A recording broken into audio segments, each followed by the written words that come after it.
Hello friend, আমরা পৌঁছে গেলাম উড়িষ্যার লিঙ্গরাজ মন্দির। তো লিঙ্গরাজ মন্দিরের সামনে আমাদের বাস এসে দাঁড়িয়েছে। বাস ডিপোতে আপনাদেরকে দেখাবো এই উড়িষ্যার লিঙ্গরাজের মন্দিরের সামনে যে বাস ডিপোটা আছে এটা কত বড়, কত জায়গা জুড়ে এখানে বাস দাঁড়াতে পারে, সমস্ত কিছু আপনাদেরকে জানাবো। তো দেখতে থাকুন ভিডিওটি। আমাদের বাস তো অনেক ভোর ভোর এসেছে, তাই এখানে খুব একটি বাস এখনো পর্যন্ত এসে পৌঁছায়নি। অল্প কিছু বাস এসেছে এখানে। তো আপনাদেরকে জানাবো এই লিঙ্গরাজ মন্দিরের ঐতিহাসিক কিছু ঘটনা এবং দর্শনও করাবো।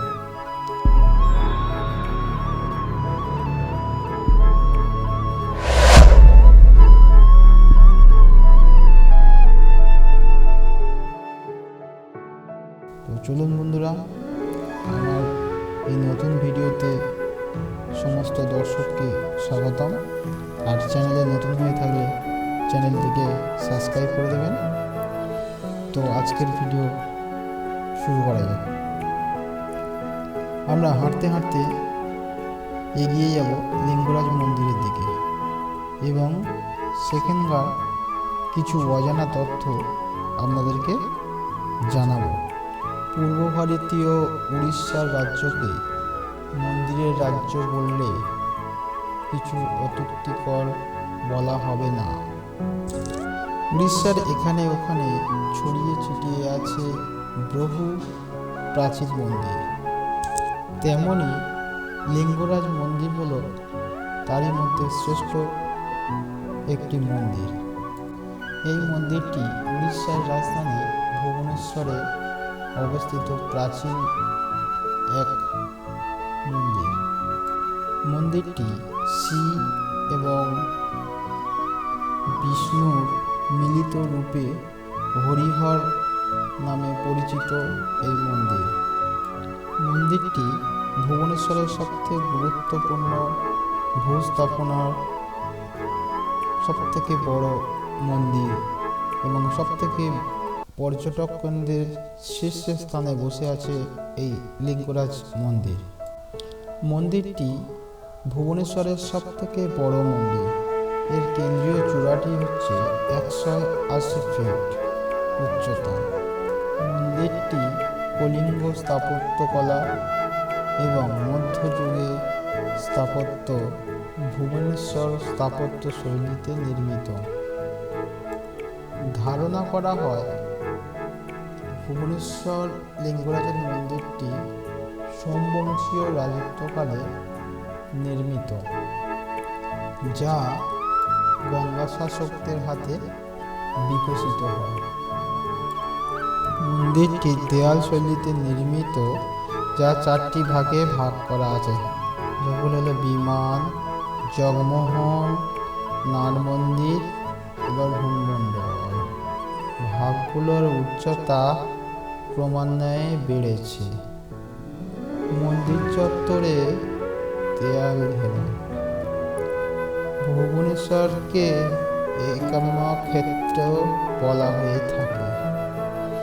13 শতকে লেখা সংস্কৃত পুঁথি একাম্রা পুঁথি অনুযায়ী লিঙ্গরাজ মন্দিরটি একাম্রা বা আম গাছের নিচে অবস্থিত ছিল।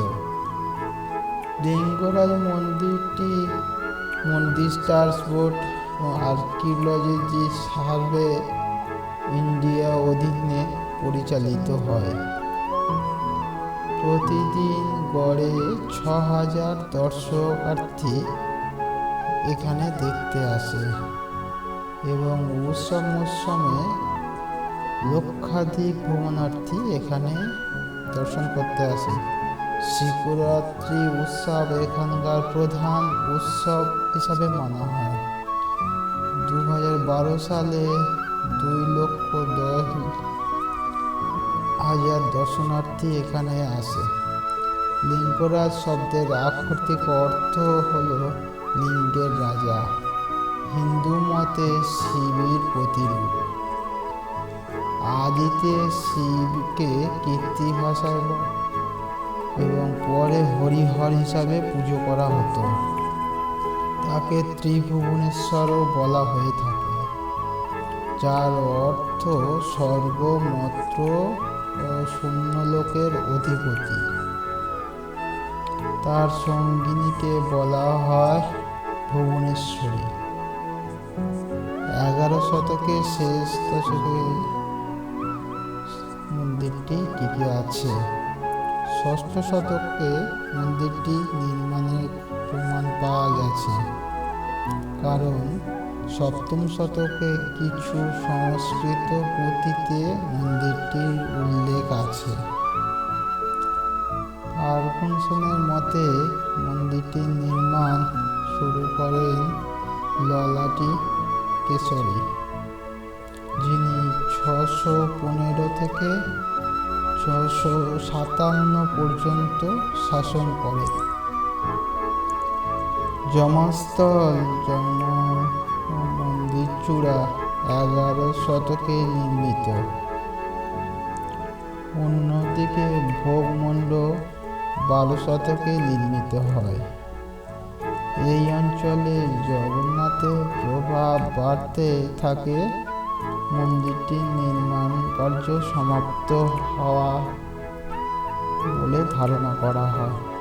গঙ্গা শাসকেরা বৈষ্ণব ধর্ম অনুসারে ছিল এবং 12 শতকে পুরী জগন্নাথ মন্দির স্থাপন করেন।